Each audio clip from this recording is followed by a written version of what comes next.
في مدرسة فيها 25 طالب، سقط منهم 40%، يبقى اللي نجح كام طالب؟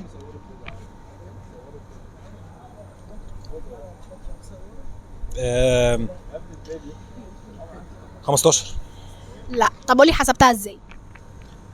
ما انا عملتها بالتقارب، يعني هي ال 50% بتاعت ال 25 12 ونص، وهو نجح فينا 60%، زود 10% يعني 2، يعني 14 طالب ونص، يعني 14 واحد جاب مثلا مقبول ولا حاجه. هو النص ده ايه؟ ما اعرفش. هو في نص طالب؟ 14 طالب اللي جاب اجابه جسميه دي، 14 طالب. انت شور من 14 دي؟ اه بس هي غلط. 15 صح. 14 يبقى 15 صح. يعني يا 14 يا 15. مش هتخرج بره. مفيش اقل. ولا أكتر.